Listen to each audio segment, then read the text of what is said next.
Alrighty, welcome to Dixie Chem Ed. Today we're talking about significant figures and explained why we need them, when they come in handy, how, why, and all of those answers. To start out, I thought I would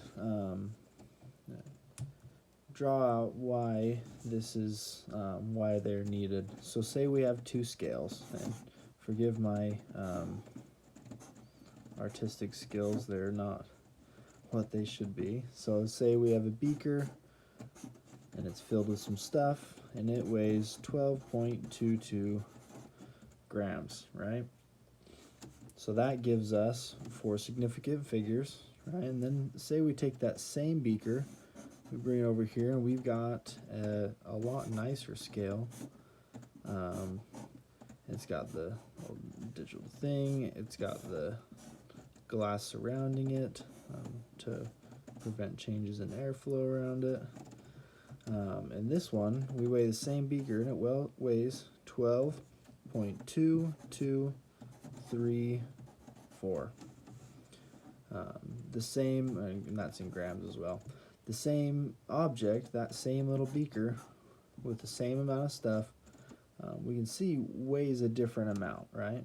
In reality, it doesn't. It's the same beaker, it weighs the same, but this scale is not able to show us all of these different figures here, right? In particular, the 3 and the 4, we weren't able to tell that with these numbers before. I mean, who knows what would be after this one? It could be a 1, 5, whatever after this. But with a nicer scale, we're able to see those better numbers. And so the reason I bring this up is because this is why significant figures are important. If we were to add these two together, we would get 24.4434 grams, right? Well, in reality, if it is the same beaker, these numbers out here would actually be more. And the only way that we would know that, though, is if we weighed on this scale, because with this scale, we have no idea if the 3 and the 4 are truly there or not. And so that's why we're able to say, to throw these numbers out, say, well, we know that it is for sure 24.44 grams. These numbers right here we're not so sure about. So we're going to throw those out, and that is why significant figures are important. So let's get to the rules of significant figures. The first rule is that all non-zero numbers are significant. That goes for any 5s, anything 1 through 9, right? 5, 6, 7, and if you put those together and you have 567, that's 3 significant figures. If any set of numbers, you can have 1.35, that's 3 significant figures. 726.328, and you got 6 significant figures there. Basically, just saying, anytime you have numbers that are given to you, and there's non-zero, and there's no zeros there, they're all significant, right? That's easy enough. So rule 2 is that zeros between two non-zero numbers are also significant. This goes for, say we have 1001 cookies, right? And I spelled cookies wrong. So we have, just imagine I spelled it right, all right? So we have 1001 cookies. We know we have 1001 cookies. So all of these figures here are significant, right? Say that we have 10.03 grams of HCl, right? This is big C. We know that these are significant numbers, right? They actually are telling us something. And so we have 4 significant heres, just like we have 4 significant heres. And the reason that we have to say this is because zeros are kind of a question mark when it comes to significant figures. Whether they're placeholders or whether they're not is usually up for debate. This brings us to rule number 3. zeros in front of non-zero numbers to the left of the decimal place are not significant. So what this is trying to tell us is if you have 0.15, you do not have 3 significant figures. You only have 2 significant figures. Because this 0 right here is not telling you anything, right? If you put 0.15, it's the same thing as writing this, and the 0 is not telling you anything. And this is also important if you had, say, written out somewhere, you had 0.5 of something, right? You can clearly say that's not a significant figure. It doesn't matter if it's there or not. And we have 10.5 of whatever it is, right? So zeros to the left, out in front, in front of the decimal place, are not significant figures. Leads us to rule number 4. Zeros trailing on the right side of the decimal places are significant, right? So if we have 4.000, we have 4 significant figures here because we know, say we had that nicer scale, we know that these numbers, in fact, do tell us something, right? And same with this, if we have 1.2300, we have 5 significant figures, and we know that because these zeros are telling us something. There is, it's known that these are zeros instead of ones or whatever, right? Where if we were to throw a 1 out in front of this, that doesn't change the amount of significant figures here. We can throw that out and still say that there's 5 significant figures. So zeros trailing to the right side of the decimal are significant. And finally, rule number 5, trailing zeros to the left of decimals are only significant if followed by a decimal. This can be seen with this example here. If we have 640 cats, we have 2 significant figures here, right? It is known that we have 640 cats, and maybe this number is not 100% known. Let's say then you go through and you count, and you know you have exactly 640 cats. Then you can write 640 and put a decimal there, cats, and that shows us that you know for sure it's 640. It's not really a question mark. You're not having to round or anything, and this should be used if you ever have a question of if you have a question that says we required 3 sig figs, round to 3 sig figs, then you can put it in this notation, put a decimal here, and that would tell you that you in fact do have 640 cats, right? And this is important because of many tests and things.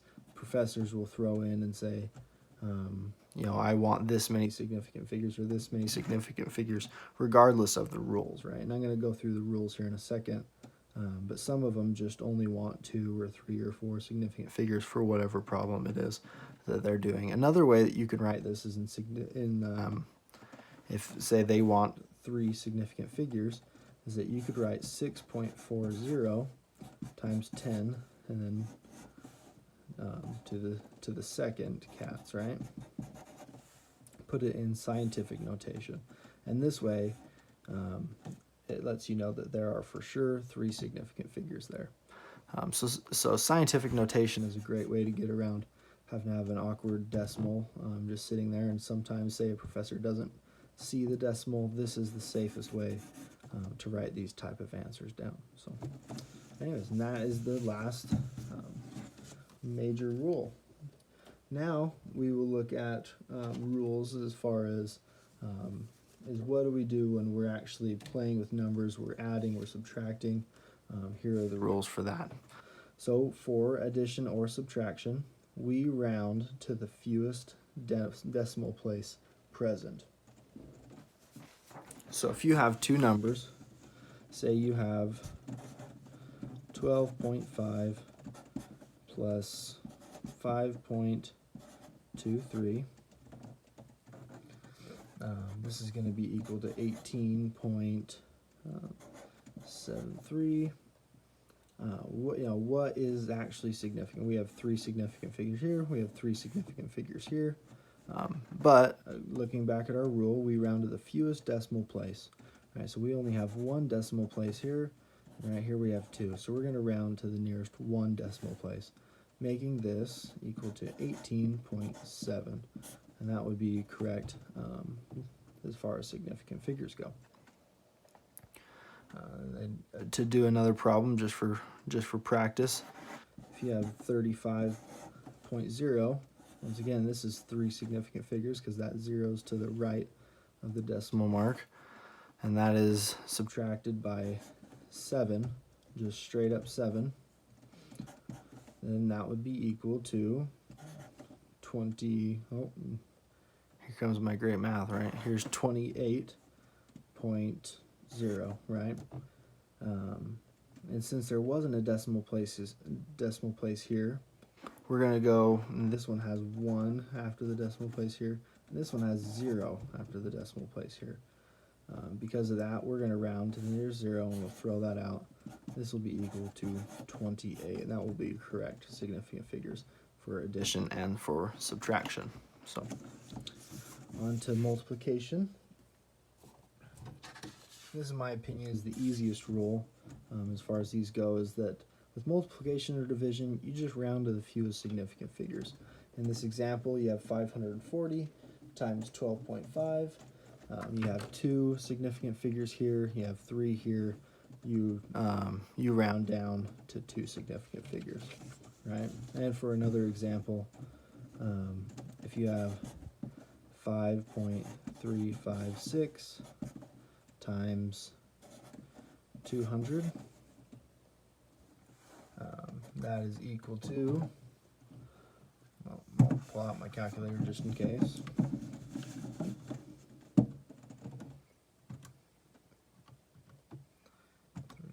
356 times 200 equals 1071.2, right? And so we know we have 4 significant figures here. We have 1 significant figure here. So we're going to have to round to the nearest 1 significant figure.